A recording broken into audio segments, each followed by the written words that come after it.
First of all, I welcome on behalf of the ministry all of you who have become part of our ministry. You are going to be part of our ministry, or you have already become a part of our ministry after clearing the examination.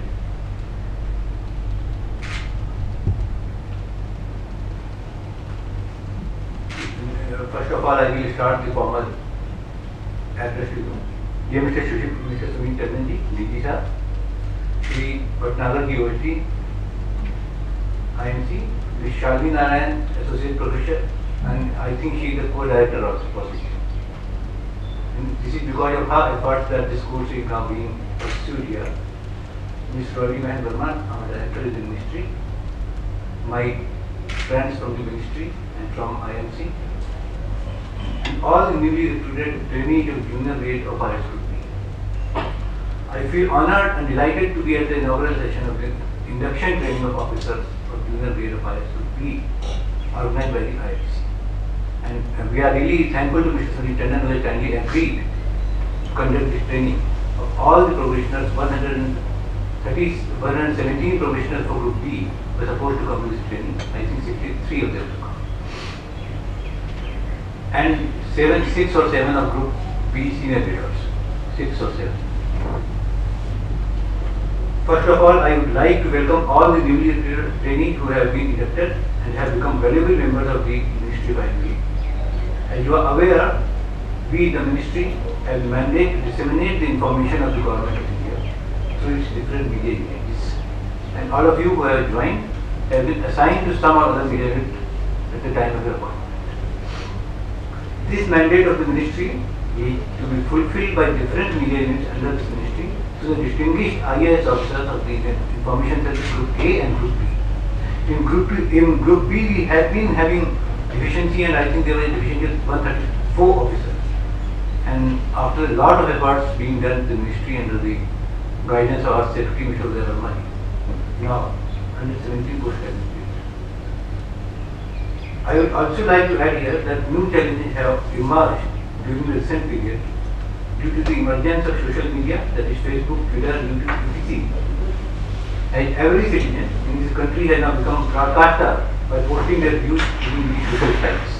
You might be aware that in 1991 somewhere we used to have only one electronic channel, that was Doordarshan. After that, number of channels started increasing, and in last 2, 3, 4 years there has been a mushroom growth in the number of channels. And now we have almost total, including the GC and news channels, I think there are more than 800 channels. These are the channels.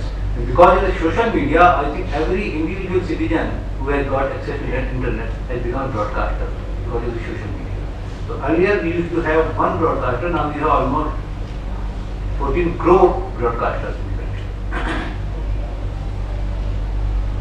That's the role of the Ministry of IIMC as a nodal ministry for dissemination and information. The duty to Government of India has also become very crucial. In the recent years, the Government of India has launched many welfare schemes. You might be aware also on the social sector and welfare sector. For example, Mahatma Gandhi Narega, NRHM, all such schemes. There is a huge bunch of such schemes, and some 11 of them are marked as the flagship schemes of the government. The information related to these schemes need to be sent to the common public in such a way that maximum benefit of the schemes should be arrived. And apart from this, the duty of IIS officer, both Group A and Group B, is not only to disseminate information but to counter negative publicity of the government programs also. So there has been a tendency, and there is a tendency some cases, that speaking against the government policy becomes the mandate of some of the channels or some of the groups. We have to counter that thing also. I have been informed that all the training officers are well qualified in journalism and mass communication. I think some of them might have been your student also here from this field, and have already worked in different media organizations, and I am fully confident that you will prove your competence in this ministry, and mandate of the ministry will be fulfilled with your hard working machine. With these words, I wish you all the success in your new assignment.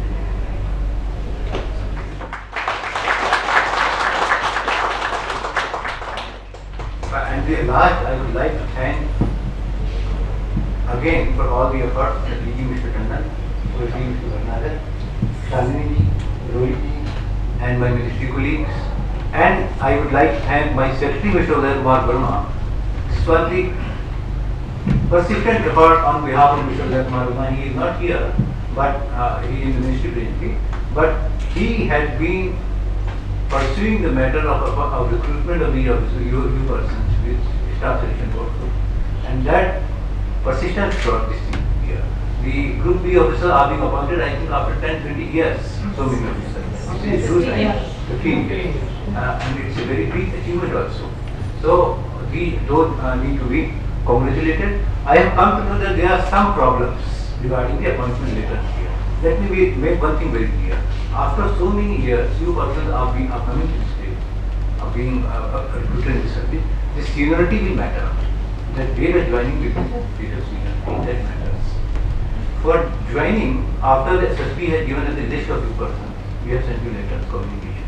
Those friends of yours who have not come, you can tell them that whatever day they join, that will become the seniority date.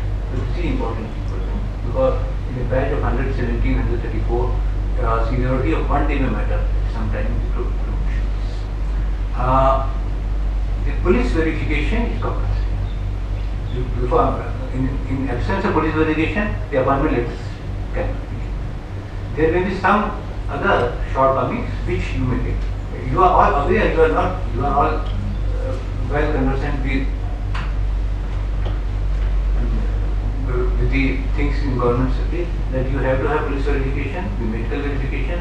Regarding the medical checkup, we have taken a decision that the medical can be made, you can get your medical done from any place, from any district hospital in India. So that's not an issue that you have to go to RML or in some place. So medical from any place, CMO or CMS, that will be sufficient for police verification from both the places, your place, your present address and your permanent address. That is compulsory nowadays. And I think how many of them have police verification? 53 have got. So these 53 persons, if there are some other deficiency, you can meet them and tell you possible medical, or maybe some persons have not brought the original the certificates. Certificates are compulsory. You are aware. So that has to be there. In case there are any other genuine problems, we are there. And now after some time we shall be going around. In absence of the people now, Mr. Tandon, his team will be taking care of you too much. Mr. Tandon has done a lot for this institute and he is a well-known man. And I think we will be taking care also. But presently, if you have any problem, then you can tell us frankly, we will try to resolve the problem.